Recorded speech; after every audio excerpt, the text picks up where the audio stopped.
Assalamu alaikum warahmatullahi ta'ala wabarakatuh. Ẹ kú dédé wòyí o gbogbo ẹ̀yin olùgbọ́ wa lọ́kùnrin lóbìnrin lọ́mọdé àti lágbà tí ẹ bá ń gbọ́ mi láti iléeṣẹ́ Sanfati FM náà ni a ti ń bá yín sọ̀rọ̀. Ẹ kú dédé wòyí a kú ọ̀rìnrìn ìyá kúkú bá wa lára mu ní agbára ti Ọlọ́run. A dúpẹ́ lọ́dọ̀ Ọlọ́run wípé a dá àjọ láti ìjẹjọ a ní ẹ máa pàdé wa lénìí. Ọlọ́run tún ní kí a tún pàdé. Ọlọ́run ò jẹ́ ká fi ẹnì kankan wa ṣàwátì alihamdulilayi. A kí gbogbo yín pé ẹ kú kalẹ̀ ẹ kú ìrètí ẹ má bínú pé a pẹ́ kí a tó tún wọlé bí Ọlọ́run ṣe ṣe ní bọ́lọ́run ṣe ṣe pé kí a pẹ́ díẹ̀ ni a pẹ́ lẹ́yìn ká lè pẹ́ láyé ni Ọlọ́run á wà pẹ̀lú yín ojú òní tì wá ẹ bá mi pín gbogbo àwọn olùgbọ́ wa àti àwọn olùwọ́n wa tí wọ́n máa ń gbọ́ wa tí wọ́n máa ń wò wá ní ọjọ́ mẹ́jọ mẹ́jọ pé kí ni ipe àtún ti dé bí a ṣe ń dé àwọn sísítà mi alájà wa alájà Rashida Amin Bello láti ìlú London tí wọ́n máa ń fún wa ní ọ̀rọ̀ ìyànjú tó máa ń ṣe àpèjúwe Ọlọ́run fún wa ní ọjọ́ mẹ́jọ mẹ́jọ òun náà ni wọ́n wà ní orí ìkàlẹ̀ báyìí tí wọ́n tún fẹ́ bẹ̀rẹ̀ láti ṣe kíni láti fún wa ní ọ̀rọ̀ ìyànjú láti ṣe àpèjúwe Ọlọ́run fún wa bí wọ́n ṣe máa ń ṣe fún wa ní gbogbo ìgbà. Salamu alaikum wa rahmatullahi wa barakatuh my sister. Wa alaikum salam wa rahmatullahi wa barakatuh. Bismillah. Inna alhamdulillah. A dúpẹ́ lọ́dọ̀ Ọlọ́run. Alhamdulillah. Ọba ètò, ọba alásọtẹ́lẹ̀, ọba tó dúpẹ́ fún. A dúpẹ́ pé ìjókòó yìí tún wáyé. A dúpẹ́ pé tá a ṣe lọ Ọlọ́run ò ṣe ní àṣemọ fún wa. A dúpẹ́ lọ́dọ̀ Ọlọ́run. A fi gbogbo tí Ọlọ́run dá tí wọ́n fi ń dúpẹ́ lọ́dọ̀ Ọlọ́run a fi dúpẹ́ lọ́dọ̀ Ọlọ́run ọba. Tabarakalladhi biyadihi mulku wa huwa ala kulli shay'in qadir. Huwa al-awwal wal-akhir waz-zahiru wal-batin wa huwa bikulli shay'in alim. Huwa al-haqqu huwa rabbus samawati wal-ardi wa man fihin. Mulku as-samawati wal-ardi wa man fihin. رب كل شيء ومليكه وأشهد أن لا إله إلا الله وحده لا شريك له له الملك وله الحمد وهو على كل شيء قدير. A dúpẹ́ lọ́dọ̀ Ọlọ́run kò sí bá a ṣe lè dúpẹ́ tó gbogbo ọ̀nà tá a mọ̀ tá a fi ń dúpẹ́ ìwọ Ọlọ́run ọba dẹ́dà tó lè tọ́pẹ́ lọ́dọ̀ rẹ Ọlọ́run ọba ṣùgbọ́n èyí tá a dá yẹ Ọlọ́run mọ̀ ṣàgbà lọ́pẹ́ fún wa Ọlọ́run mọ̀jà wá dúpẹ́ túláàsì mọ̀ ṣe lè ládùúpẹ́ mọ́ fún wa Ọlọ́run ọba dẹ́dà ọba tẹ́rẹrẹ kárí ayé tá a fẹ́ sọ lónìí Ọlọ́run ọba ilé ti gbárò yìí Ọlọ́run gbogbo bí ó bá ṣe máa dọ́dọ̀ rẹ mọ̀ ṣàjò jẹ́ tẹ́wọ́gbà níwájú Ọlọ́run má ṣe ní ìṣokùnfà burú fún wa má ṣe ní ìṣokùnfà dáyà dáadáa fún wa má ṣe ní tí ó fàbínú wọ Ọlọ́run ọba lé wa lórí tọmọtọmọ tààrọ ọmọdọ́mọ wa gbogbo etí tó bá wá gbọ́ náà mọ́ ṣàfàlùbáríkà rẹ̀ sí mọ́ ṣàjẹ́ wúlò fún wọn mọ́ ṣàjẹ́ agbágbọ́ yé ara wa Ọlọ́run ọba gbogbo ìta wa sọ lónìí Ọlọ́run mọ́ ṣàfi àlùbáríkà sí wọlá àjẹkànṣe Ọlọ́run wọlá títóbi rẹ̀ Ọlọ́run rọ́bì samawati wal ardo wọlá àìnímọ̀jọ́ Ọlọ́run rẹ̀ mọ́ Ọlọ́run ọba dẹ́dà a dúpẹ́ lọ́dọ̀ rẹ Ọlọ́run àyìnwó Ọlọ́run bá a ṣe lè mọ̀ níwọ̀n bá tá a ṣe lè yìn ọ́ àwa fi gbogbo ohun tó dá tí wọ́n fi ń yìnwó Ọlọ́run ọba àfi yìnwó Ọlọ́run ọba ọ̀rọ̀ tí a dẹ̀ apologize pé we were not able to come on here on last week Monday as promised ngbà tí ò sí nínú àkọọ́lẹ̀ wa pa jókòó yìí ní last week là ṣe jókòó Ọlọ́run ọba dẹ́dà kò ní ṣe ní àdánwò fún wa Ọlọ́run kò ní jó nira fún wa Ọlọ́run fàlùbáríkà sí gbogbo effort wa Ọlọ́run glorify effort oníkálukú wa inshallah bi qudratillah wala al-Qur'an tanzila rabbil alamin ba'da a'udhu billahi minash shaitani rajim ọ̀rọ̀ al-Qur'an náà ni àwọn ní Christian máa ń sọ pé Bible study àwa náà Quran study làwa náà ṣe ní program yìí dálé lórí studying the Quran with the hope and aspirations pé Ọlọ́run ọba nínú àánú ẹ̀ á fún wa ní the custody of his words á fún wa ní á jẹ́ ká touch al-Quran by touching the Quran by saying àgbọ̀nṣe pé ká gbá al-Quran dání ni mo sọ ká touch the essence of it ká touch the lessons of the Quran Ọlọ́run á ṣe bẹ́ẹ̀ fún wa and a dẹ̀ sọ ní the last time tá a ṣe lecture pé in case based on the lectures tá a ṣe anybody tó bá ní questions pé kó béèrè lọ́wọ́ wa I read questions one of our brothers in Islam may Almighty Allah reward him abundantly ọlọ́run ọba dẹ́dà kò ní jẹ́ kí ìmọ̀ wọn kó jẹ́ ìṣokùnfà burú fún wọn inshallah bikudratillah. Àwa náà ta wà níbí iná ọlọ́run ọba dẹ́dà Allahumma inni as'aluka ilman nafiyan, ọlọ́run á fún wa ní ìmọ̀ tí ó ní àlùbáríkà fún wa inshallah bikudratillah. Brother yìí ló béèrè, may the peace and blessings of Allah be upon him, pé ìgbà tí a ṣe lecture ní last week pé a sọ pé a believe nínú hadith, pé ṣùgbọ́n we were quoting hadith, and in clarifying his question ó ní pé a sọ pé a believe nínú hadith. At no point in time did we actually say that, but bemi ò believe nínú hadith. We do not believe in any other thing apart from the hadith of the Quran.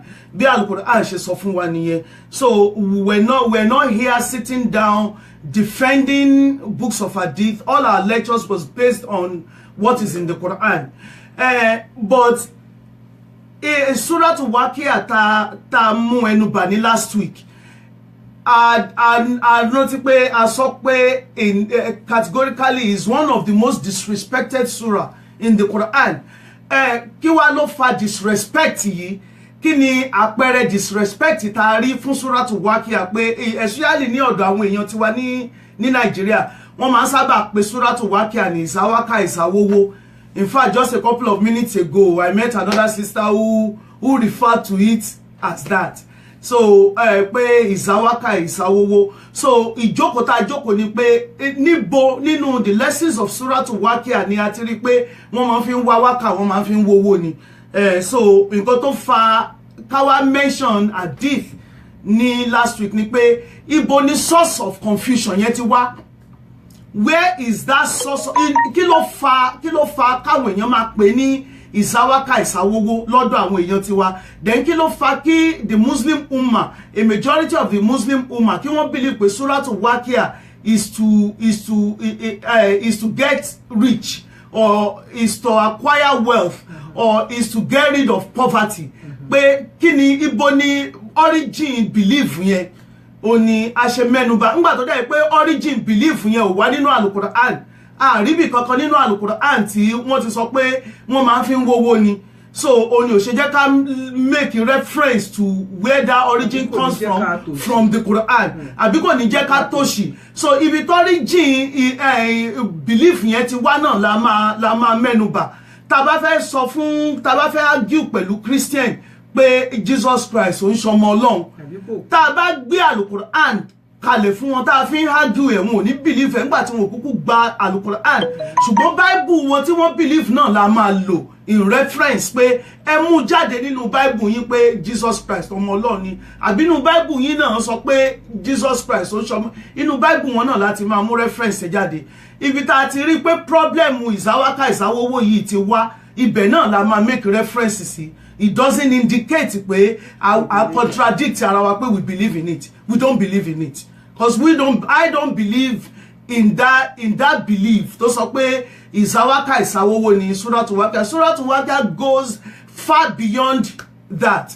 And kò dẹ̀ ń ṣe pé torí ká lè rówó nílé ayé lọ́lọ́run ṣe dá wa sílé ayé. Kò ń ṣe pé torí ká lè wá lówó, ká lè ṣa owó jọ lọ́lọ́run fi gbé Al-Quran kalẹ̀. And definitely kò ń ṣe pé torí ká lè wówó àbí ká lè run from òṣì àti pé kí ni tá ń pè lóṣì. Mo ń wo fídíò president ṣe Urogia bí báwọn máa ń pè lú yẹn, wọ́n ṣe máa ń pè pronunciation, one of the North American one of the North American countries is the president of that country. In fact, all over the world, they usually refer to him as the poorest president on earth. Oh, yeah. He has only 2 cars.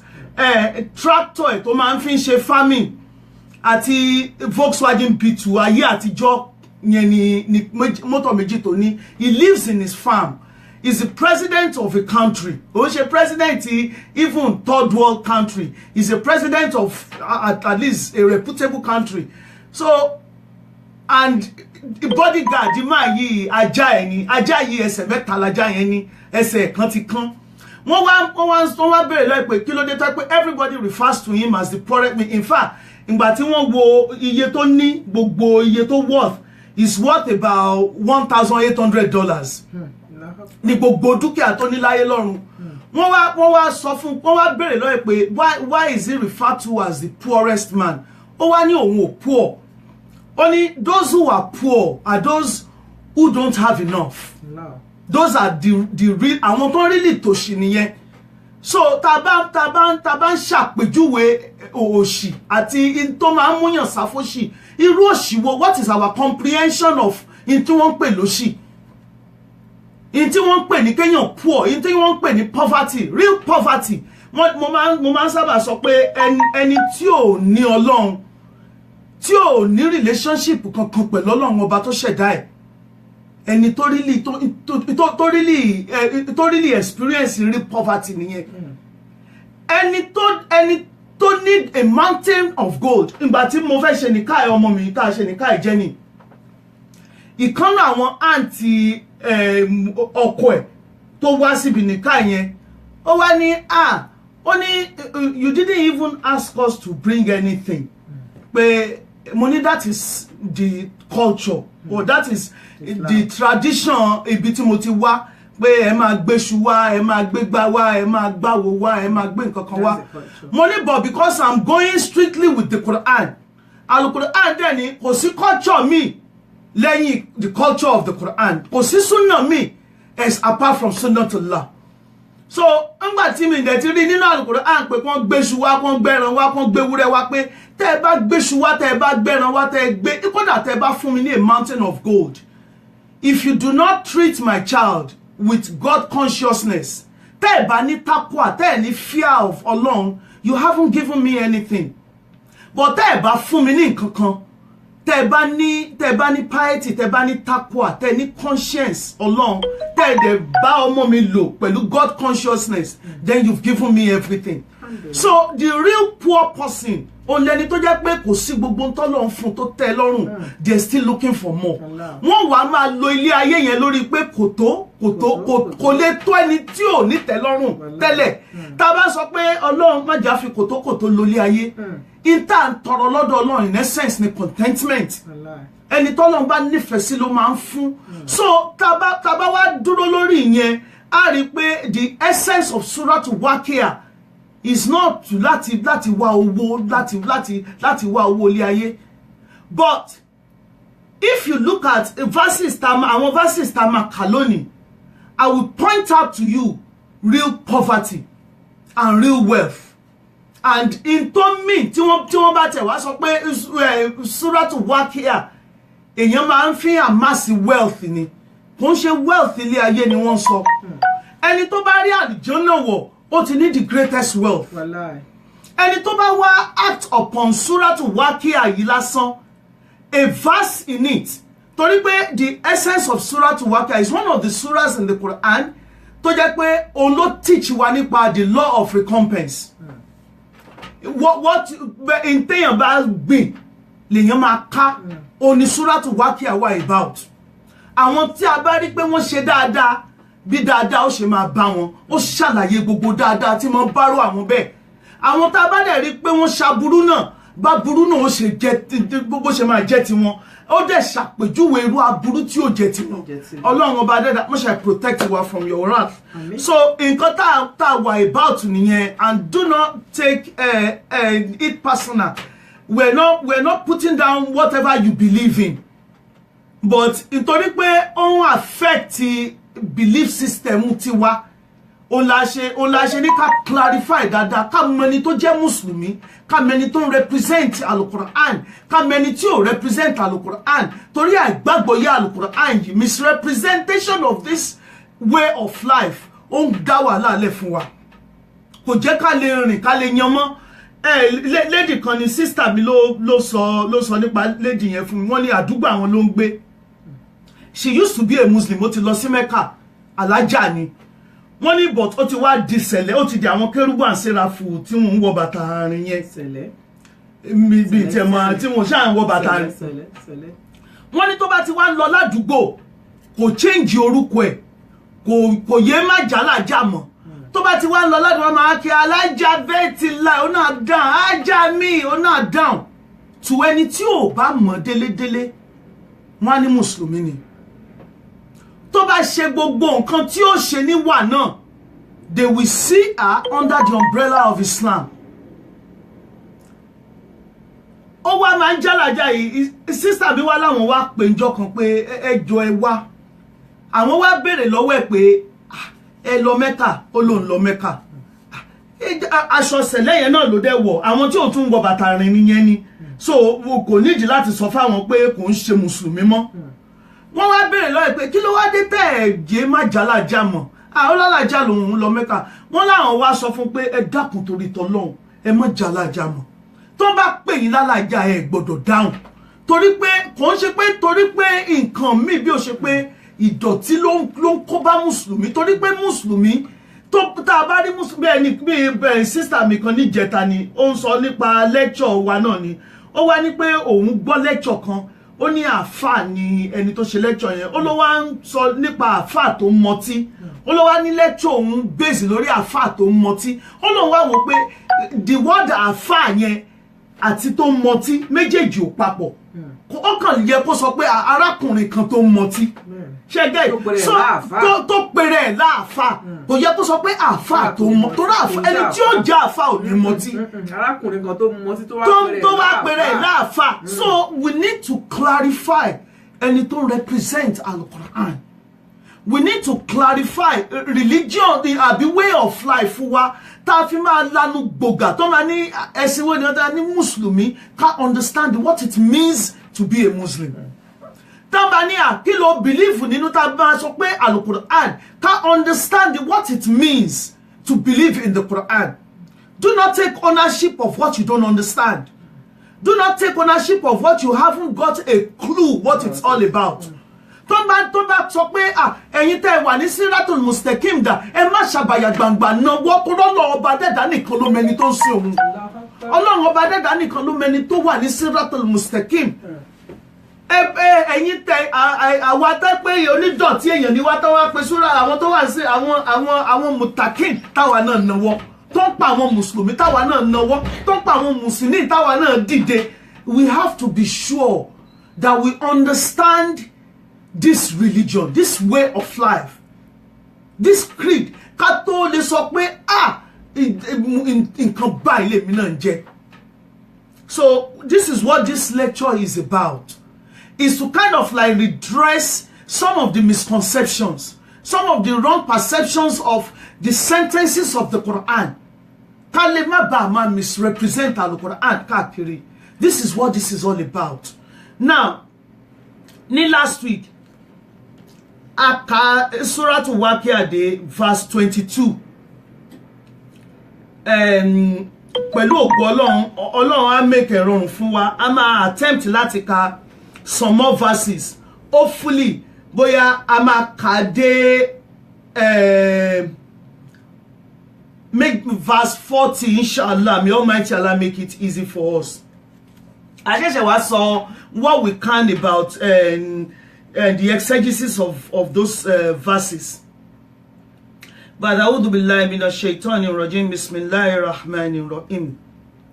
كأمثال اللؤلؤ المكنون جزاء بما كانوا يعملون لا يسمعون فيها لغوا ولا تثيما إلا قيلا سلاما سلاما وأصحاب اليمين ما أصحاب اليمين في سدر مخضود وطلع ممدود وظل ممدود وماء مسكوب وفاكهة كثيرة لا مقطوعة ولا ممنوعة وفرش مرفوعة إنا أنشأناهن إنشاء فجعلناهن أبكارا عربا أترابا لأصحاب اليمين ثلة من الأولين وثلة من الآخرين صدق الله العظيم.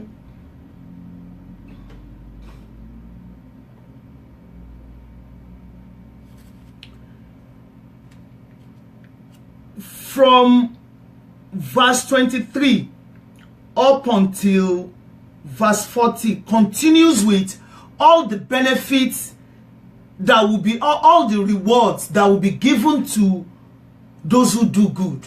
Basically, àwọn tó jẹ́ pé wọ́n lo ilé ayé wọn as righteous people. Ọlọ́run ṣàpẹẹrẹ nínú verse 24.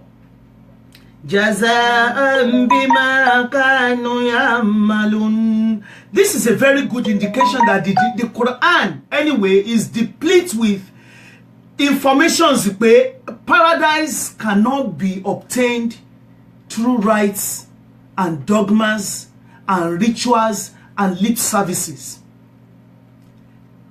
We've been deceived to believe that tabati gbé tẹ̀sbáà, tabati ń ṣe what we call zikri, even though that is a misunderstanding.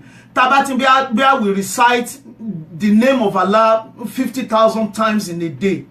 As long as tabati ṣe, maybe for the rest of our lives, we are guaranteed paradise.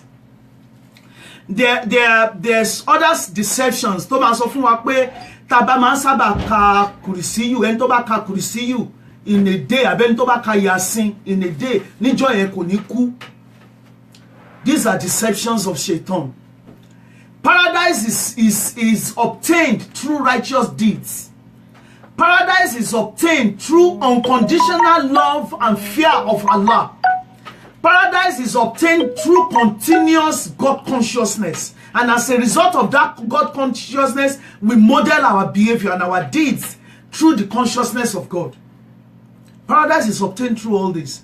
Kéèyàn ṣe dáadáa, lèyàn ṣe ń gba paradise. The same deception táwọn non-Muslims, àwọn Christian ní, tí wọ́n sọ fún wọn pé Jésù ti wáyé, ó ti kú fẹ́, ó ti gbẹ̀jẹ̀ wọn, àbí bẹ́ẹ̀ olódẹ fẹ̀jẹ̀ sílẹ̀ ni, ó ti kú fún wọn lórí àgbélébùú, ó ti tẹ̀jẹ̀ sílẹ̀, so kọ́mọ dẹ́ṣẹ̀ lọ lókù.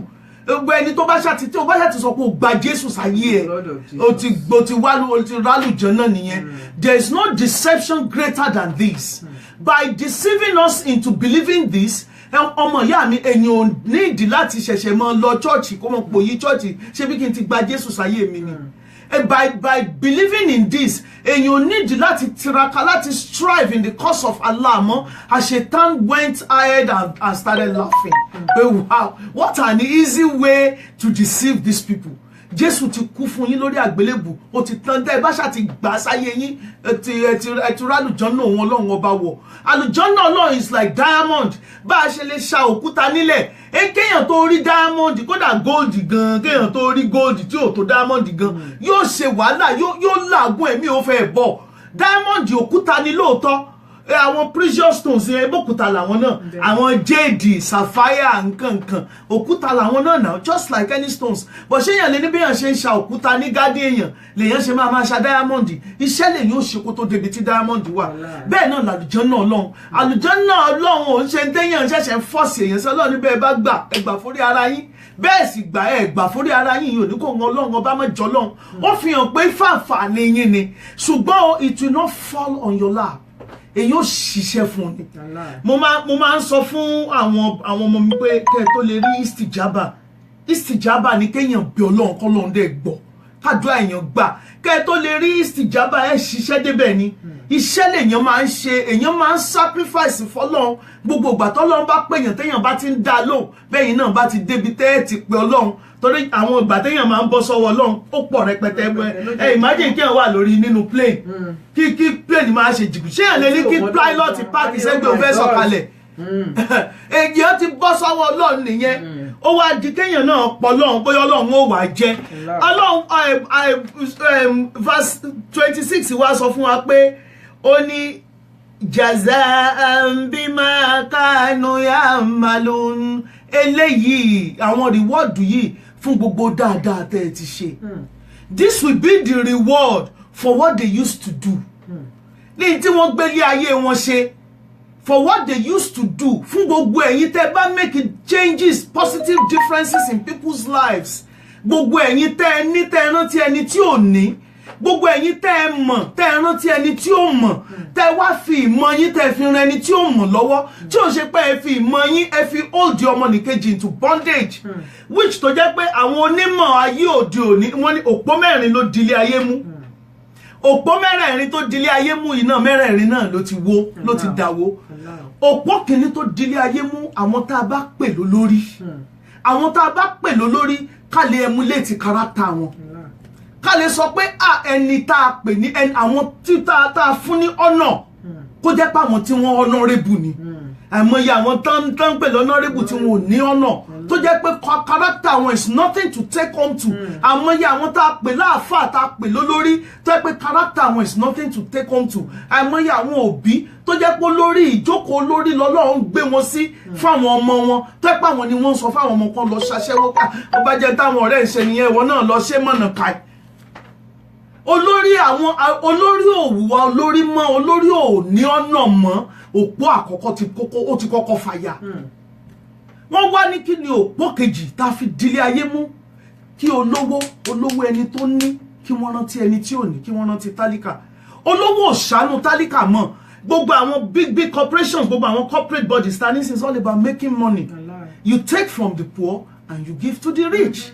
You take from the poor and you give to the rich. The rich are getting the richer and the poor are getting poorer. This is our evolution. In situation tá bára wa ní olówó ṣàánú tálíkà mọ́ òpó kejì ti wó. Wọ́n wá lópò kẹta kí tálíkà máa ṣàdúà fólówó. Ṣé bí tó lówó bá ṣe dáadáa sí tálíkà ní tálíkà ṣàdúà fólówó ẹ mọye èpè tí àwọn ará Nàìjíríà ń gbé olórí wa ní Nàìjíríà ṣe lójoojúmọ́ wákàtí àwùwàdúà mọ́ àwọn ọmọ gan ò ṣàdúà fóbi mọ́ òbí gan ò ṣàdúà fọ́mọ gbòdo àrántí ara wa nínú àdúà mọ́ àrántí ẹlòmíì ò rántí èèyàn èpè mo pàdé obìnrin kan ọ̀rẹ́ mi kan ló invite mi sí ṣé ọ̀rọ̀ wa wà sí lọ́rọ̀ wa obìnrin yìí bá àmì mọ́ tó tá a sọ débi ọ̀rọ̀ ọkọ tó bímọ fún ọmọ mẹ́ta ló bí fọ́kọ ọkùnrin làwọn mẹ́tẹ̀ẹ̀ta àwa mọ́ tó dà wọ́n tó dà àárín wọn rú èpè ó lóun ò lè jí láàárọ̀ ọjọ́ kan ó ní tóun máa kọ́kọ́ ṣe ni pé òun máa kọ́kọ́ ṣépè fún bàbá àwọn ọmọ wọn ó ní débi pé kódà tóun bá ní ọkọ òun ò fẹ́ lè ní kí ọkọ òun jọ kó gbé òun lọ sí sàárè bàbá ti wá kú bàbá tó bímọ fún bóyá kò dẹ̀ tí ì kú bóyá ó ní tó bá kú ni ó ní tó bá kú ó lóun ò gbé ọkùnrin lọ sí sàárè ẹ̀ wọ́n bá òun sùn lórí ibẹ̀ subhanallah ó ní òun máa ń wá ṣépè fún ní joojúmọ́ ayé ló máa ń ṣépè fún mo ní ṣépè bẹ́ẹ̀ ṣe jókòó yìí nǹkan kan náà ṣáà ní kí n dá sí pé obìnrin need help obìnrin yìí wà in penury ó need help torí pé tí ò bá need help àwọn ọmọ ẹ̀ dáràn báwo làwọn ọmọ ẹ̀ ṣe fẹ́ rí ilé ayé gbé ẹni tó jẹ́ pé níjoojúmọ́ mo ní ṣé mi wá lè hold ẹ̀ mo ní láti dá sí mo ò pè mí sọ̀rọ̀ mo ní sísítà mo ní ẹjọ́ ẹ má bínú ṣe ẹ má kí n dá sọ̀rọ̀ mo ní ṣe ẹni tẹ́ bímọ fún náà lọkùnrin ó lóun ẹni tó ń bímọ fún ni ó lóun dẹ̀ máa ó ní ìfà ló bá tó bẹ̀rẹ̀ mo kọ́kọ́ dìde súnmọ́ wájú náà pé ẹ dákun ẹ tiẹ̀ kọ́kọ́ dá pé tẹ̀lé wọ́n ní ṣé pé bẹ́ẹ̀ ṣe wàyé sìn ṣàdúà kankan rí fún ọkùnrin tẹ́ bímọ fún Ọlọ́run ni ó bá tún ṣépè fún ẹ pé tóun bá ṣàdúà fún kí nǹkan báyìí ṣóhun kí nǹkan báyìí ṣóhun kí nǹkan báyìí ṣóhun subhanallah kò sí iye owó tóbìnrin yìí lè ní, she's among the poorest. Kò sí iye tó lè ní, kò sí iye dúkìá tó lè rò pé ó ní, she has nothing. Obìnrin bá ní èpè jojúmọ́ ló máa ṣe, kí wá lọkùnrin ṣe fún yín tó báyìí? Ó ní òun ralé ó tà, òun ṣe gbá ó tà, òun ralẹ̀ ó gbé jẹ, ó ṣe gbé tó ṣe náà nì, rádaràda tó ṣe náà nì, tó ṣe náà nì tó fi deserve èpè. Mo ní ẹ̀yin ò mọ̀ pé tí ọmọ bá ní àlùbáríkà, tí ọmọ bá ní àlùbáríkà alájà, tí àwọn ọmọ èèyàn bá ní àlùbáríkà, kò ṣe pé yóò jìyà nílé ọkọ, ó ṣe sùúrù ni ọmọ ẹ fi lálùbáríkà. Mo ní ẹ̀yin wá wò sùsùn àwọn bàbá tẹ́ bí àwọn ọmọ yín fún, ó lè ń ṣépè fún jojúmọ́. A little bit of him mi máa wà lára àwọn ọmọ yín yìí, kò sí bá àwọn ọmọ yín ṣe fẹ́ rí ayé gbé tẹ́ ẹ̀ bá wà careful, àwọn ọmọ yìí lè mọ̀ ilé ayé gbé. Mo ní ṣe pé ẹ bá fẹnu ṣàdúrà rí olóhùn bó níbẹ̀ tí ẹ fẹnu ṣe gbogbo ìpè tẹ́ ti ṣe ó ti dilute àdúrà yẹn kó tó déwájú Ọlọ́run. Ó ní gbogbo ẹ̀yin ọmọ ìyá mi, gbogbo ẹni tó bá ń kírun, gbogbo ẹni tó bá ń ṣàdúrà, gbogbo abiyamọ, ẹ dákun torí Ọlọ́run ẹ má fẹnu yín ṣépè bó ṣe wulẹ̀ kó mọ̀. Ẹ má ever pé ẹnìkan wá wùwẹ̀ pè fún yín, ẹ má wulẹ̀ ṣépè fún. Torí bẹ́ẹ̀ ṣépè fún tẹ́lẹ̀ náà yóò èpè ó papà mẹ́ni tó bá wùwẹ̀ èpè. The law, there is a natural law tọ́lọ́run ti set sílẹ̀ and it's set in stone. Èèyàn kan kúnlẹ̀ àdúrà ni tó kàn wulẹ̀ bó lórí ilẹ̀ ni. Ẹni tó bá jẹ́ ni èpè ẹ nídìí láti ṣépè fún. Ẹni tó bá sì jẹ́ ni àdúrà wàláhì bẹ́ẹ̀ ṣépè fún kò lè rán o. Bẹ́ẹ̀ pé gbogbo ilé ayé pé kó mọ ṣépè fún kò lè rán. Ẹnu tá a fi ń bí Ọlọ́run yìí àdúrà ò tí ì gbà torí ìsọkúsọ ti pọ̀ lẹ́nu yìí jù. Ẹnu yóò wà honorable mọ́, kò wà pure mọ́, kò wà holy mọ́, nǹkan gidi ò lè tibẹ̀ jáde kó ṣẹlẹ̀. Ẹ jẹ́ ká máa ṣọ́ra, ẹ jẹ́ ká máa fura torí táwa gan ìyà ìbínú Ọlọ́run, ìyà ìdààmú táwa gan fọwọ́ ara wa fà sórí ara wa òun ló pọ̀ jù. Òun ló pọ̀ jù. Ìgbà tí mo ń sọ ọ̀rọ̀ kan fún Amir mi lónìí, mo ní ṣe gbogbo intaba ní experience Ọlọ́run fi máa ṣe wáàsí fún wa ni. Attribute Ọlọ́run pọ̀ a lè comprehend ẹ̀, orúkọ tọ́lọ́run jẹ́ pọ̀ a lè comprehend ẹ̀. Wallahi ta'ala ismu billahi lazila wa, orúkọ tọ́lọ́run jẹ́ ju 99 lọ a lè comprehend ẹ̀. Torí àwọn bọ́lọ̀ ṣe ṣàpèjúwe ara ẹ̀ nínú Al-Qur'an ó pọ̀ lọ́jà tirẹ̀. We can write 10 volumes of book nínú ẹ̀. Mo ní ìgbà tí mo nǹkan kan ṣẹlẹ̀ tẹ́ pé àwọn ìjẹmọ̀ family, àwọn tẹ́ pé the least expected people tí mo expect kí wọ́n ṣe àwọn nǹkan kọ̀ọ̀kan fún mi, wọ́n ṣe tẹ́ pé ó bà mí nínú jẹ́ gan. Mo wá sọ fún ọkọ mi lónìí, mo realize nígbà tí mo lọ Nàìjíríà, ṣé mo lọ ṣe wáàsí ní Nàìjíríà, mi wá mọ̀ nǹkan kan tó ṣẹlẹ̀. Mo wá ń sọ fún àwọn èèyàn mi, mo ń sọ fún ìyá mi, à ń ṣe ara wáàsí náà ni pé mo bá fọwọ́ sọ̀yà, mo ti gbàgbé pé ẹmọ ẹ̀dẹ́ èèyàn kò gbọdọ̀ fọwọ́ sọ̀yà níwájú Ọlọ́run.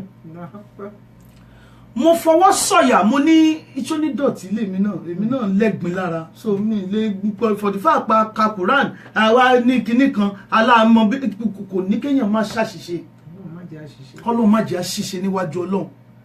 Mo bá fọwọ́ sọ̀yà, mo ní màá make sure, bí mo yẹ sọ́nà nìyẹn, mo ní màá make sure pé owó ilé ayé nǹkan kan ò ní dàárín èmi àti àwọn ọmọ ìyá mi rú. Mùsùlùmí ẹ jẹ́ àfura, wọ́n ní pápá òfura pápá jóná, àjà òfura àjà jìn, tó nílé náà ò bá fura olè ó kó lọ. Ẹ jẹ́ ká fura. Èmi bá ní mo fi títóbi Ọlọ́run mo fi búra, mi ní jẹ́ kí yẹn ni mo fẹ́ sọ̀rọ̀ lé lórí.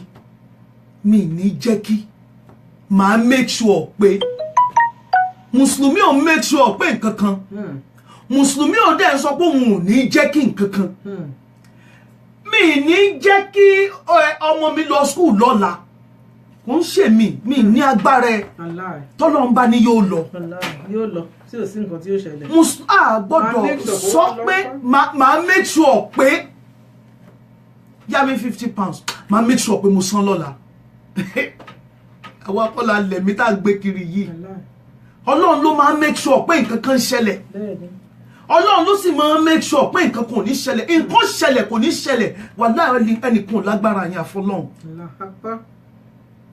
ṣáṣe táàní ò dẹ̀ jìnnà sí wa ó súnmọ́ wa digbí mo wá sọ fọ́kọ mo ní mo notice pé it has become a pattern pé tí n bá ṣe wáàsí mo lábájọ táwọn àfáàfin máa ń sábà rádánwò abájọ tí gbogbo àwọn tó máa ń sábà ṣàpèjúwe ọlọ́run tó ń ṣe máa ń sábà rádánwò jù mo ní tí n bá ṣe wáàsí mo láṣẹ tá a máa ń test mi lórí ẹ̀ mo ní torí pé mo ti wá mọ pattern yẹn mo máa wá bẹ ọlọ́run tí n bá tí test yẹn bá dé mọ́ jẹ́ failure torí pàṣẹ tánù ní test wa kò sínú ọ̀rọ̀ kó wá test wa náà lọ́lọ́run fi dá yóò test wa mo bá ní màá make sure pé owó ò dàrin èmi àtàwọn ọmọ ìyá mi rú the least expected person the least ẹni tó jẹ́ pé tó bá ní kí n jump màá ní how high ni ẹni tó jẹ́ pé standard díẹ̀ lèmi ni mo fi ń mí.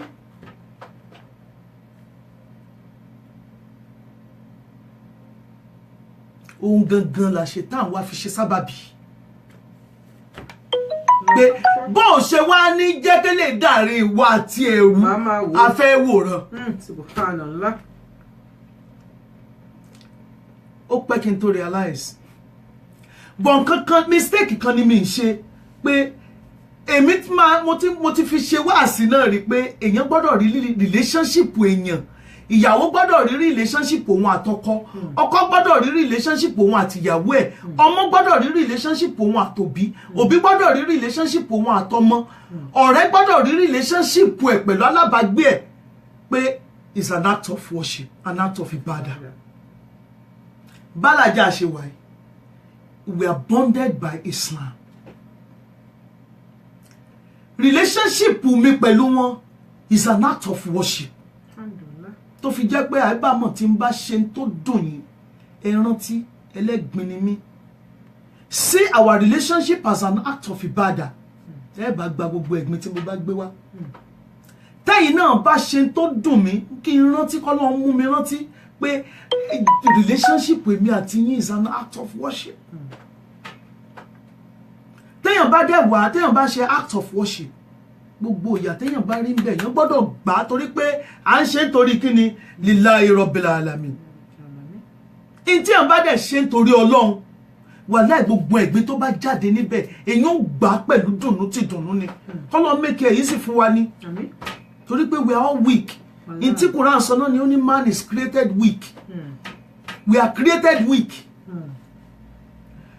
bá a ṣe jọjọ́ kò yìí in another 1 hour God knows in tí mo lè ṣe n ta lè jọ ṣe fúnra wa torí pọ́ mọ ẹ̀dẹ́ èèyàn ni wá and tẹ́ bá rántí ní last lecture tá ṣe alódìgbà téèyàn bá realize pé àṣẹ àti ẹ̀ jẹ́ nǹkan kan àṣẹ we are nothing that's when you are in a true state of Islam ọlọ́ni la yasma'una fiha lagwan wala tathima ó ní kò ní sí ọ̀rọ̀ àlùfànṣá kankan lálùjànnà tá à ń sọ yìí ní paradise tá a máa create fáwọn tó dá àwọn tó ń ṣe dáadáa àwọn tó ń gbélé ayé wọn ṣètò wọn lọ́wọ́ ọba yìí kò ní sọ̀rọ̀ àlùfànṣá kò ní sí ọ̀rọ̀ rádaràda ọ̀rọ̀ tó máa ń bọmọ nìkejì nínú jẹ́ kò ní sí ọ̀rọ̀ tó máa ń put èèyàn down kò ní sí ọ̀rọ̀ tó máa ń destroy confidence èèyàn kò ní sí níbẹ̀ ọ̀rọ̀ bànújẹ́ àní sọ jáde síra wa ó ní illa kilan salaman salama in tá máa sọ fúnra wa náà nìyẹn peace unto you in tá máa ṣe fúnra wa tí ó máa mú peace wá fúnra wa ni in tá máa ìjókòó tá máa bára wa jókòó ìbájọṣepọ̀ tá máa bára wa jọṣepọ̀ will bring nothing but peace. Not literally and hypothetically. Let me explain the literary form. If I said Salamu alaikum, peace unto you, I say it literally. I've said it to you. salamu alaikum, peace unto you. Bí ọkọ mi, I will give you a very good example. Tó bá jí láàárọ̀ tó bá fẹ́ kí mi, a ní salamu alaikum. Tí n bá tètè rí gbọ́ kíkí yẹn, tí n bá tètè respond, ó lè bínú. Kò ní ṣó o tí ẹ lè dá mi lónìí, o tí ẹ lè ṣe ní. He said salamu alaikum, but his actions has not given me peace. Because ngba tó gbé ṣó bí o tí ẹ dá mi lónìí, o tí ẹ ṣe kíni ni, ẹ má bínú. That is not peace. So a lè sọ salamu alaikum, salamu alaikum. Àìmọye àwa tá ń sọ salamu alaikum síra wa. Mo ti sálámọ̀ sí tí ó bá dẹ̀ dá mi lóhùn wá. Tí ó bá dẹ̀ dá mi lóhùn wá láti ẹ̀ nìyẹn. Mo sálámọ̀ sí. Mo lè dá mi lóhùn. That has not brought peace.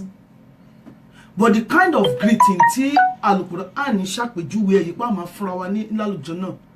The kind of greeting tó yẹ pé by words and by actions we will give each other peace. Alhamdulillah. May Almighty Allah make us, count us among those who will be lucky on that day. Amen. May Almighty Allah count us among those He will grant His paradise to. Amen ya Allah. Àtàwọn ọmọ wa, àtàwọn ọmọdọ́mọ wa. Amen Allah. Kọ́lọ́n ká wa náà kẹni tí ó là níjọ́ náà lọ. Amen. Kọ́lọ́n ká wa náà kún àwọn wasabikuna sabikun. Amen. Ulaika mukarrabun, those who will be near to Allah. Amen. Ó ní illa kilan salaman salama. Mo tún wá fẹ́ sọ̀rọ̀ lórí illa kilan salaman salama. What they will say. A máa ń ṣe yẹ̀yẹ́ nígbà míì tá máa parọ́. Tó máa ní akíládé tó tún ní ẹ̀yẹ bí yẹ̀yẹ́ ni mo fi ń ṣe. Bí a ṣe bí mo kàn sọ yẹ̀yẹ́ ni mi ní mo kàn sọ ni. The Quran tells us pé in tá ń sọ jáde lẹ́nu gan, we need to watch it. Taba máa ń sábà ka Al-Quran. Nígbà mi tọ́lọ́run bá fẹ́ sọ̀rọ̀ nípa ìgbà tọ́lọ́run fẹ́ tí Al-Quran fẹ́ ṣàlàyé fún wa nípa Rabbana atina fid dunya hasana. Ọlọ́run ní àwọn tí wọ́n sọ pé ọ̀rọ̀ tí wọ́n sọ jáde lẹ́nu ni kò ṣe tí wọ́n ṣe. In tí wọ́n sọ jáde lẹ́nu is recorded in the Quran. Nínú Suratu Jinn, nígbà táwọn àlùjọ̀nú yẹn tí wọ́n ń sọ̀rọ̀ láàrin ara wọn. Wọ́n kàn sọ̀rọ̀ láàrin ara pé a gbọ́ recitation kan lónìí pé in fact recitation yẹn ní agbára, àwọn gba Islam. Wọ́n debate láàrin ara wọn ni ọ̀rọ̀ ni wọ́n sọ kò ń ṣe tí wọ́n ṣe. Ó fi hàn pé àti ń tá a sọ àti ń tá a ṣe náà wà very important. Àwọn tí wọ́n máa ṣe yẹ̀yẹ́ wọ́n lè máa a lọ ṣe lecture kan fún àwọn sister kan tó ń fẹ́ ṣe wedding ní Kaisha. A ṣe lecture yẹn tán, so ìkan náà àwọn sisters yẹn wá ní pé ẹ jẹ́ ká toast, let's give a toast. Nọ́mbà ní ká Fatia eléwédú bí Fatia oníládẹ̀ ni tó máa ṣe aliyamudu lilayi Allah forgive me. Wọ́n wá ń ka Fatia yẹn bọ́n ṣe máa ń kà mí mọ̀ bí alájà máa mọ tó máa ń ní wọ́n ṣe Fatia ohun àgbàlagbà ṣe àwọn bó ṣe Fatia ọlọ́bẹ̀ yọ. Wọ́n máa ń pè lórúkọ bí ọlọ́bẹ̀ yọ ní bí eléwédú ní bí oníkiní kan ní. I don't know. Tá bá rí nínú àwọn tó ń gbọ́ wa, tá bá rẹ́ni tó rántí alájà gbò rántí. Wọ́n bí àwọn sì rántí wọ́n ń dẹ́mọ́lí. Ṣùgbọ́n wọ́n láwọn rántí. Ní ẹlẹ́fọ̀ọ́ yẹn mi ò mọ̀ ń pa. Wọ́n á ní Fatia tán bàbá wa máa ń ké tó fi lálùbárí. Fatia ọlọ́bẹ̀ yọ. Wọ́n máa ń sọ pé ọbẹ̀ kan ṣá mo mọ̀ yóò kàn ṣe gbẹ̀gìrì. Lọ́rọ́ bí Ògbómọ̀ṣọ́ nìyẹn. Bọ̀ Fatia eléwédú àti Fatia wọ́n máa ń ṣe aliyamudu lilayi rọ́bìlì wọ́n máa fi ń toast. Subhanallah. Mo ní the lessons in Fatia, that means pé kò síbẹ̀ ṣe lè kà tó you have not touched it. Kò síbẹ̀ ṣe lè kà tó you have not gained anything from it. It has not benefited you. It's supposed to be benefit, but it will only be benefit for very choosing few. It has not been benefit for you. Ajá ká máa kàn ṣe yẹ̀yẹ́ ni. Ọ̀rọ̀ Ọlọ́run lòun ò bá wa ṣe yẹ̀yẹ́. Ọlọ́run ní nínú súrà yìí ni jẹ́ kí n mo fẹ́ wò bí mo lè rántí verse yẹn nínú ṣé súrátù Najim ni ó dàbí pé súrátù Najim náà ni tí Ọlọ́run ní ọ̀rọ̀ wọn Ọlọ́run ọba wàtàbùkúnà wàlá tàbùkún wàtàdìkúnà wàlá tàbùkún pé ṣé ọ̀rọ̀ wọn Ọlọ́run ọba náà ni wọ́n ń kà tó yẹ ká ẹ máa sunkún lè rẹ́rìn so ọ̀rọ̀ sísọ a gbọ́dọ̀ wà very careful now because we will be held accountable for it. لا يسمعون فيها لغوا ولا تأثيما إلا قيلا سلاما سلاما. Only the saying will be peace, peace. That means in town sogan is important, is significant enough for the Quran to make mention of inti wọ́n máa sọ níjọ́ náà.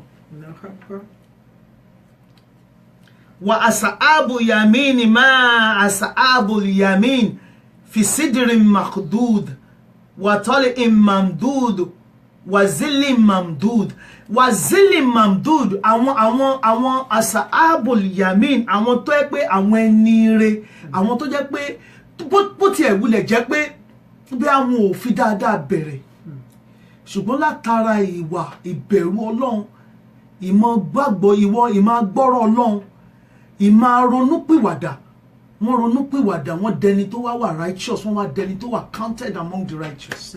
May Almighty Allah kí ìpadà wa kọ́lọ́run ọba dẹ́dà kó mọ́ ṣaláì jẹ́ kó jẹ ètí tí ó jèrè níwájú Ọlọ́run kó jẹ́ pé gbogbo bá a ṣe ń ṣe látilẹ̀ bá a ṣe ń ṣe bọ̀ at the end of the day ìgbẹ̀yìn wa kó wá jásí rere kí gbẹ̀yìn wa jásí pé àti dẹni rere àti dẹni àlùjànnà níwájú Ọlọ́run ẹlòmíì àwa ń rí ni pé ó ń kírun wá ó ṣe dáadáa èèyàn dáadáa ni ó bá dìgbà tí ó kù ló bá lọ gba Jésù sáyé o mo ti sọ story sister kan tá a lọ ṣe talim tó ní bàbá òun ó ní ọmọ mùsùlùmí lòun bàbá lòun lálàá ìjọta tọ́lọ́run bá tún kádàrá á sọ story yẹn dáadáa bébí Ọlọ́run á kádàrá fún wa a máa learn lesson from it kọ́lọ́run má jẹ́ ká fi gbogbo ohun tá a ti ń ṣe látilẹ̀ kó wá kú tíntín ní báyìí ká graduate ká wá fẹsẹ̀ dànù. May Almighty Allah protect us from that. Àwọn tó jẹ́ pé àwọn ashabul yamin àwọn tó jẹ́ pé nígbà tó bá wá dijọ́ náà lọ́n fi sidrin makhdud they will be among log trees without thorns. Àwọn tó jẹ́ pé inú ọgbà ìdẹ̀ra ni wọ́n wà wọ́n ti máa wà nínú ọgbà ìdẹ̀ra látayé lọ ẹni tọ́nà bá fún ní nǹkan tí ò bá mọ̀re tí ò bá mọ̀ yóò máa wá sí ni yóò máa lé ni ẹni tó bá dẹ̀ ń lé ilé ayé ẹbẹ̀ béèrè lọ́wọ́ wọn lọ́wọ́ níyàwó mọ bí wọ́n ṣe ń lé ilé ayé àwọn ní ká ẹ lọ béèrè lọ́wọ́ wọn wọ́n sọ fún yín pé it's not a low tree without thorns wọ́n sọ fún yín pé it's not in shade long extended wama imasukuba wafakiatun kathira they do not have fruit in abundance fruit of happiness fruit of contentment they do not have it in abundance ona ni wọ́n sì ṣe ń lé ni wọ́n sì ṣe ń wà ṣùgbọ́n àwọn tí wọ́n ní tí tẹ́ pé wafakiatun kathira la maqtu'atin wala mamnu'a whose season is not limited no supply its supply is not limited nor is it forbidden mo máa jẹun lọ ní gbére kéèyàn máa jẹun lọ kéèyàn kàn máa rí pé mi nídìí owó mo náwó mo ná títí kò tán àṣírí mi ò tú rí Ọlọ́run kan bò ní àwọn tí wọ́n pè ní abundance ni the fruits in abundance àwọn tí wọ́n jèrè ọmọ wọ́n á ní the fruit of their labour wọ́n máa jẹ lọ gbére in abundance àwọn tí wọ́n ní oore tó jẹ́ pé oore tí ó bá wọn kalẹ̀ àwọn àpèjúwe tí wọ́n sọ ní wàfàkí àtúnkàthíra àwọn abundance in wealth abundance in having something, having kéèyàn ní pé mo ní in abundance, mo ní débi pé mo ní dáadáa láyé, mo ní dáadáa nínú sàárè, ó tún bá di gbangba yamal kiyama mo tún wá ní dáadáa. Kọ́lọ́ ń ṣe fún wa, kó ṣe fáwọn ọmọ wa, kó ṣe rá fáwọn ọmọdọ́mọ wa, kó ṣe fáwọn òbí wa, kó ṣe fáwọn ẹbí wa. Gbogbo àpẹẹrẹ àwọn ẹni rere, àwọn reward àwọn ẹni rere tí Suratu Waqi'a tó ṣàpèjúwe yìí, kọ́lọ́ wọn bá dẹ́dà kó má ṣàlàyé káǹtì àwa náà among those who will inherit it. Inshallah bi kudratillah. Ó ní wa furushin marfu'a, on thrones of dignity raised high. Ẹmọ tí ọba bá jókòó nínú àpèrè ẹ̀, thrones of dignity. Kéèyàn wà nínú ìfọ̀kànbalẹ̀, kí wọ́n máa pè ìfọ̀kànbalẹ̀ yẹn ní thrones of dignity. Kéèyàn wà nínú palace, nínú palace of, báwo ni mo ṣe fẹ́ sọ, Al-Qur'an náà ló lè ṣàpèjúwe torí àwọn ọmọ ẹ̀dẹ́ èèyàn àmọ̀rọ̀ sọ, Ọlọ́run ọba dẹ́dà ló mọ̀rọ̀ sọ. Ọlọ́run ọba nìkan ló lè ṣàpèjúwe ẹ̀. Ọlọ́run ọba dẹ́dà ó ní li ashabil yamin, for the companions of the right hand, a goodly number from those of old, thullatun minal awwalin wa thullatun minal akhirin. Àwa akhirin ni Ọlọ́run ọba dẹ́dà mo ṣàjogún àlùjànnà rẹ̀ fún wa, mo ṣàjogún àlùjànnà rẹ̀ fún wa, mo ṣàjogún àlùjànnà rẹ̀ fáwọn òbí wa, fáwọn ọmọdọ́mọ wa, fáwọn ẹbí wa, fáwọn ọmọ wa, àrọ́mọdọ́mọ wa, àwọn ọkọ wa, àwọn ìyàwó wa, mo ṣàjogún ẹ̀ fún wa. Ṣùgbọ́n iṣẹ́ la ṣe débẹ̀, iṣẹ́ la ṣe débẹ̀.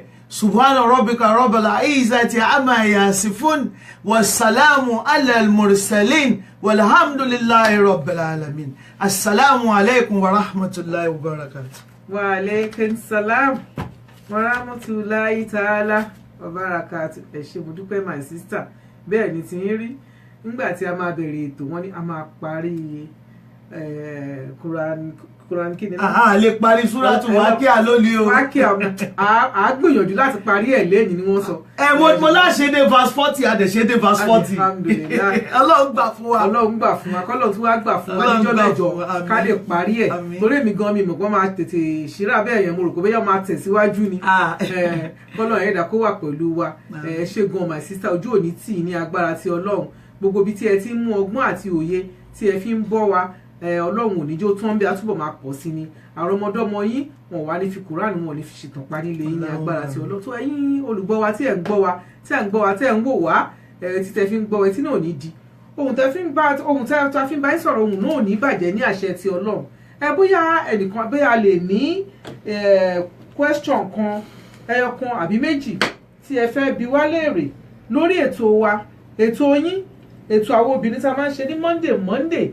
Ètò tí ó jẹ́ pé kíni tó jẹ́ ètò alálùbáríkà, tó jẹ́ ètò tá a fi máa ń kọ́ ara wa, tá a máa fi ń kọ́ ara wa ní gbogbo ìgbà. Tí ẹ bá ní àwọn ìbéèrè tí ẹ fẹ́ béèrè, ẹ lè pè wá wọlé, àá fún yín ní ìṣẹ́jú bíi mélòó kan, ọ̀kan àbí méjì kí ẹ fi pè wọlé ní àwọn tó bá fẹ́ béèrè ìbéèrè ní ọwọ́ wa ní kíákíá. Àwọn sísà mi náà wà ní ìkàlẹ̀ ńkọ́ láti jẹ́ pé kẹ́ ẹ béèrè ìbéèrè yẹn, nítorí pé gbogbo ìgbà tí a bá ṣe tán, òun ni wọ́n pé tá a bá ti kúrò ní stúdíò ni a máa ń gbọ́ kí àwọn èèyàn kọ́ ṣẹ̀ṣẹ̀ máa wá béèrè, kọ́ máa wá pè, kọ́ máa wá ní a fẹ́ béèrè ìbéèrè. Mo ṣe máa ń sọ fún yín níbí báyìí ni pé ó máa ń tó nǹkan bíi ìṣẹ́jú 5 kí nǹkan tá à ń sọ yìí kó tó jáde. Àwọn náà a máa ń fi àyè sílẹ̀ nǹkan pé báyìí wọ́n á ti máa gbọ́ wa. Nọ́mbà wa tí ẹ lè pè wá sí ta lè gbé, òun náà ní studio number tó jẹ́ 0744 871 3156. Mo tútù sọ 0744 871 3156. Àbámọ̀ ẹ fẹ́ béèrè ìbéèrè àbí ẹ ní àfikún kan sí kejì tí ẹ fẹ́ bá wa dá sí ni, àbí ẹ̀yin náà tí ẹ wá fẹ́ ṣe kí ni, ẹ fẹ́ kí sísítà wa pé wọ́n kú ohùn, wọ́n kú àtàárọ̀, kí Ọlọ́run Ẹlẹ́dàá kó jẹ́ kí ó ṣe kí ni, kó jẹ́ kó gbà ní ìbádà fún wọn àti àwa tá à ń gbọ́ náà. À ń retí ìpè yín. Rí èmi náà wá fẹ́ fi ìkan náà mo tún fẹ́ fi kún lórí kí àwa èèyàn ńkọ́ kí a má kí ni mo ṣe sọ yẹn, pé kí a má ká máa gbé ọkàn léèyàn, ká máa gbọ́kàn léèyàn. Òun ni mi pẹ̀lú sísà mi kan sọ̀rọ̀ kan ní èní, mo ní kó ṣọ̀wọ́n nǹkan kan ni a ti sọ̀rọ̀ láti bí ọ̀sẹ̀ kan sẹ́yìn. mo wá pè mo ní báwo dẹ̀ ni nǹkan tí mo ní kó ṣe ó ní òun fi lọ àáfàá kan òun tún fi lọ wòlíì kan òun tún fi lọ alàgbà kan tó bá ní kóun tẹ̀síwájú mo ní subhanallah ṣé o ti ṣàdúrà o ti gbà àwẹ̀ ó ní ẹbí tẹ́ ń sọ yìí ọmọ pé gbà mí mú òòlẹ̀ wọn tọ́lọ́run ń ṣe kiri kò mọ́ tó ń sọ yìí pé bẹ́yàn bá ṣe pé ọlọ́run ni ó ṣe bá ẹ ṣe mo níbi tó bá fi ọlọ́run ẹ̀ sí ló ṣe máa bá mo ní arábìnrin tí o bá ti ṣàdúrà tó o bá gbà àwẹ̀ tó bá ibi méjìlá àdúrà ń gbà sí àgbàdúrà mi tó yẹ pé a ṣe é ṣe fún wa àgbàdúrà mi tó yẹ pé kíní yóò ní bọ́ sí méjèèjì ní ká máa ṣe alihamdulilayi because tí ò bá bọ́ sí báwo ló ṣe ó mọ̀ pé kò dá ọlọ́run mọ̀ pé kò dáa fún ẹ nǹkan tó fẹ́ ṣe yóò dáa ni ò ṣe bọ́ sí tó bá bọ́ sí ọlọ́run mọ̀ pé ọ̀nà yẹn ṣe é ṣe fún ẹ ni bí kò ṣe fi sí ló bá ti ṣàdúrà tó ti gbà tẹ̀síwájú tọ́lọ́run bá sọ pé máa ṣe é ṣe á bọ́ sí tí ò bá ti bọ́ sí ọlọ́run ní kò ń ṣe nǹkan tó lè ṣe nìyẹn máa ṣe bẹ́ẹ̀ àpọ̀lọ́ o ti wá fi wí gbá o fi sàwọn àwọn tó lọ fọ̀rọ̀ ewé yẹn ìhàwó ló mọ̀ tó kọ sọ́nà ẹ ṣeun tí yóò ní bàjẹ́ that's exactly what I use for that person ìhàwó ló mọ̀ tí wọ́n kọ sọ́nà àwọn tó fi lọ gan pàápàá bí tó bá bá wọn sọ̀rọ̀ sí láti gbàgbé tó bá pè bá bàbá àfà ẹjọ́ kí ni mo bóyá ayé tiẹ̀ náà wá bóyá wọn ò tiẹ̀ dọ̀ ní wọn ṣọ́rọ̀ yẹn mo ṣe yí sí ara tó pọ̀ ọlọ́run ẹlẹ́dàá ṣàánú wa ọlọ́run ẹlẹ́dàá ṣàánú wa mi ò ní àwọn àfáà tí wọ́n ń ṣe ò sí o ẹ má get me wrong bọ̀kan tí mò ń sọ fún wa ni pé ẹ jẹ́ káwa fúnra ara wa ẹnu èèyàn lèèyàn fi ń kọ má jẹ èèyàn ò dẹ̀ kí n máa họ bí alára bó bá ṣe máa gbàdúrà fún ara ẹ̀ wàláì kò sí ẹnì kankan tó lè bẹ gbàdúrà bẹ́ẹ̀ wọ́n ló mọ bí tí bàtà ti ń ta ẹ́ lẹ́sẹ̀ ṣí Quran gbé kó ṣàdúrà kó kà á kó kírun kó ṣàdúrà fúnra àdúrà tó bá gbà fúnra ẹ̀ fún àwọn ọmọ fún àwọn ẹbí ó ṣe kíní ju àdúrà tó máa ní ẹ bá mi gbà ẹ bá mi ṣe ẹ bá mi mọ̀ lọ ọlọ́run á wà pẹ̀lú ojú òní tì wá tó níṣe tí à ń retí àwọn èèyàn tó pè wọlé tí a ti rí wọn kí wọ́n pè wọlé á jẹ́ pé gbogbo nǹkan tá a ti sọ lénìí ẹgbà wọlé nìyẹn ọlọ́run ẹlẹ́dàá á jẹ́ kí a máa rí ọ̀rọ̀ sọ ẹ̀yin tẹ́ ń gbọ́ náà á jẹ́ kí ẹ máa rí gbọ́ ẹ̀ní gbọ́ sódì ní agbára ti ọlọ́run tó bá tún di ijọ́ mẹ́jọ ní agbára ti ọlọ́run kẹ́ pàdé mi pẹ̀lú sísítà mi Alhaja Rasheedat Amin Bello láti lórí ètò wa ètò àwọn obìnrin lọ́jọ́ Monday tí a máa ń ṣe a fi àsìkò yìí sọ fún gbogbo wa wípé